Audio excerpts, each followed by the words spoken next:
Jeremy Yoder from the Mad Scientist Barbecue is going to show us how to choose a brisket. Important thing when selecting a brisket is the flat, because it's going to be leaner, it's going to require more protection, right?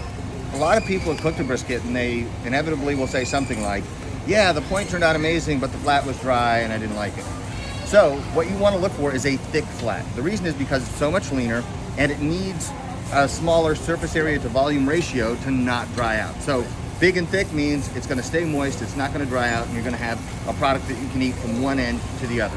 If it's too thin, then it will dry out easily. So this guy, the flat is a lot thinner, right? So all this would have to get trimmed off. And you'd have this little stubby brisket and it would be fine, but there's gonna be a lot of meat wastage. When you have a thick flat, there's not as much trimming involved because this is so thick that, I mean, it's gonna survive any kind of length of cook. So you just trim off the thin stuff on this side, round it off. Yep. So I use the rule of thumb. The flat has to be thicker than my thumb, and here, it's gonna be thicker than my thumb pretty quickly. On the other one we just showed, most of the flat isn't that thick.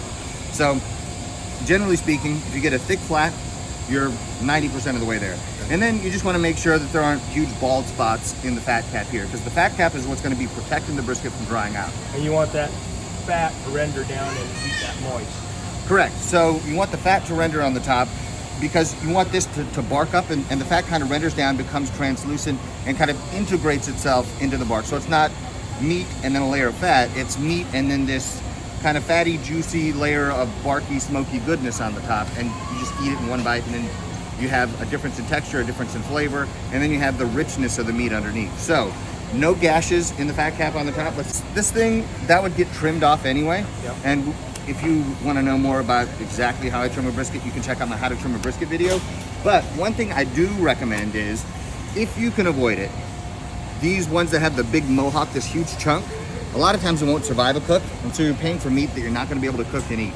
And so it's not the end of the world. This would just come off. It's not going to affect negatively how the rest of the brisket cooks, but in terms of, you know, saving money, this is kind of a waste of money. Now you can repurpose this. It can make great burgers. You can use it for sausages.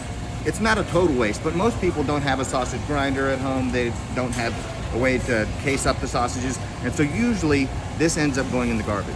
And a lot of times people will see in big restaurants, they repurpose it, but for the average backyard cook, this has got no purpose. It might go to the dog, it might go to the trash can. So ideally, you want a nice even fat cap on the top and the flat to be as thick as possible. And if you do those two things, you're just left with trying to cook it properly. And if you cook it properly, you're gonna have a great product in the end. Being nice and thick is gonna cook more evenly, because the brisket, just by nature, is an uneven cut because it's got two different muscles, they're running in different directions. So the more even you can make it in thickness from one side to the other, the more evenly it will cook, and the kind of the fewer gymnastics you have to do to make it turn out to be done on both sides at the same time. So sometimes you'll have a flat that's overcooked, sometimes you'll have a point that's overcooked, just depending on your cooker and where the heat's coming from. But the more even you can make a brisket in the trimming, in the prep, the more evenly it will cook, and the happier you're going to be with the result. Consistency. Exactly. So this would be the winner. This one, after you've done a few thousand, you can just kind of eyeball it and guess. This one looks pretty good. I would probably choose these two as my winners, but they're going to cook very differently because this one's so much bigger. Right, and you can adjust it by rotating it so that the part that's lagging behind is closer to the heat source and kind of absorbs the punishment and absorbs the heat. And so you're really trying to focus the BTUs on whatever's lagging. And so at first it's a protection game. Protect the stuff that can't take a lot of abuse, so you protect the flat. And then it's a tenderness game. And usually you want the flat to actually be at a higher temperature because it needs to get to a higher temperature because it doesn't have as much marbling, and it just really needs extra help to get to tenderness.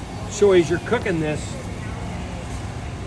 you're going to protect it through this, but as the cook goes on, you want to run the heat up on the flat part. Right, usually. So after you wrap it, this will be protected and can take a lot more abuse than it could when it's naked. And so some cookers that say you have perfectly even temperatures, this is going to be likely to overcook before this finishes.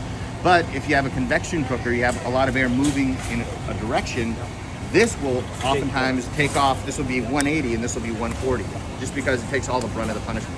So you have to adjust it to the kind of cooker you have, but the principles are the same. So In an ideal world, at the end of this cook, the point is probably going to be 201 degrees.